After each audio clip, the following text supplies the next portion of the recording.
Hey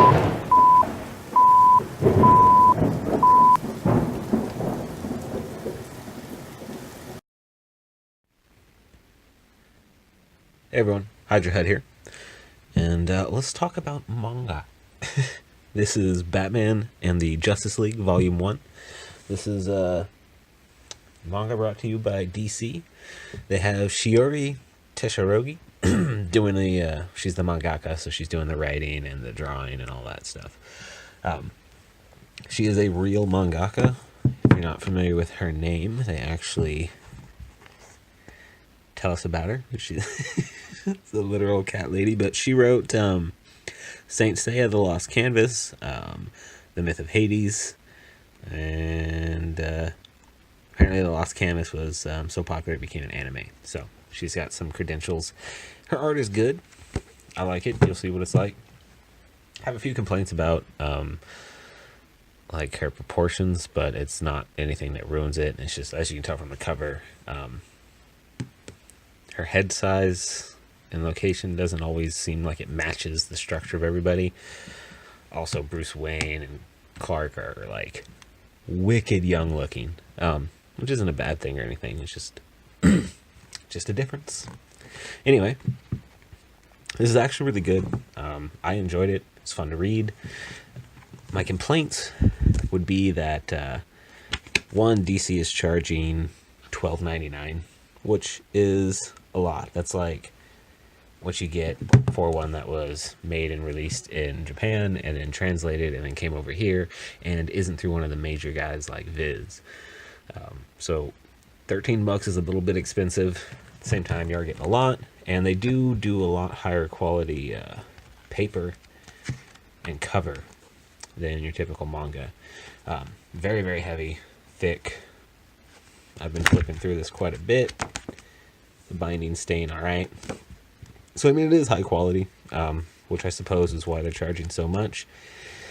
But I think they could do better. Anyway, about the actual story. So what it's actually following is, what is his name? Ishiro? Rui, something like that. It's following the young Aramea, eldest son. I don't know how to pronounce his name. It's either Ryu or Rui, something like that. But he's a kid from Japan. His parents live in Gotham. They worked at some sort of facility that was owned by Lex Luthor. There was a large explosion there. A bunch of people went missing. They never found bodies or anything like that. They just assumed that they're disapparated in the explosion. His mom and dad were two of those people. He doesn't believe that they're dead, so he came to Gotham to look for them. As he's on his way to Gotham, his cab driver's like, "Man, what are you doing over here?" And he kind of gives him a quick rundown, and the guy warns him about how dangerous Gotham is and says he's not even going to take him into the city. He'll drive him up to the bridge that goes into it. From there, he's on his own, and he gives him kind of a quick rundown of what kind of horrors you can expect to see in Gotham City. So the kid's getting kind of psyched out. But he was walking down the bridge, ends up running into a cop car. A whole bunch of stuff starts happening. He ends up meeting Batman. We find out that the Joker is selling this product called Gaia Juice.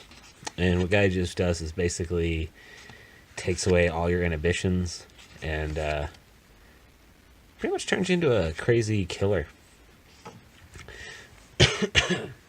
While this is all happening, Superman realizes that there's some stuff going on and he needs to go talk to Batman about.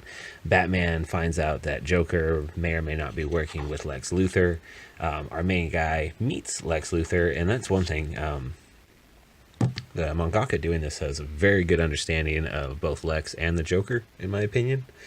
I think she does a great job on both of them. Her character design for the Joker is pretty freaking cool. Sorry, I'm so coffee. I had caffeine. Sorry, I am coughing so much. But yeah, big fan of the Joker.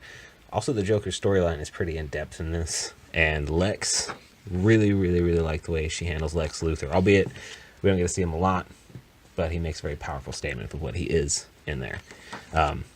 Really, all the characters are very well done. And this story is basically introducing us to what to expect from this. We may or may not meet Aramea's family, but there is a lot going on. And it definitely has that manga feel, where it doesn't seem like standard Gotham. There's a lot more, I want to say, mysticism. Not that there isn't that already, but I would say it's well worth a read. Especially if you're not typically into manga, this would be a good way to get into it, because it's something that you're kind of familiar with, and you can get down with this art and get accustomed to reading in the wrong direction. Also, really like the way she draws Commissioner Gordon. Look at that. On point. It's a good job on Gordon.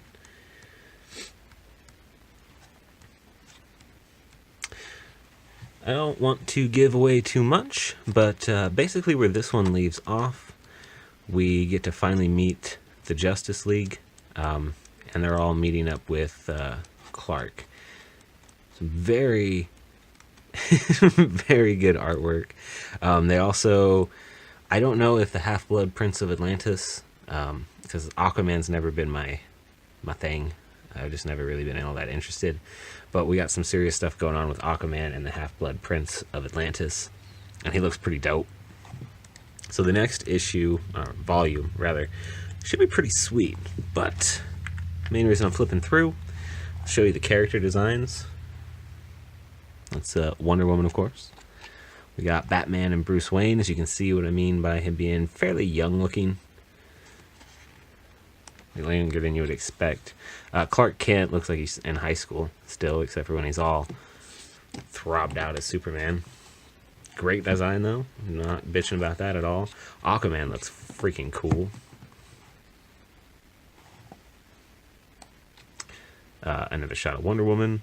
We got Green Lantern. Haven't really introduced him much in this. I think we just saw kind of like a couple flashes of him.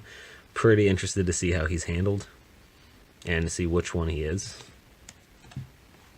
Cyborg looks pretty sweet. Obviously Gordon.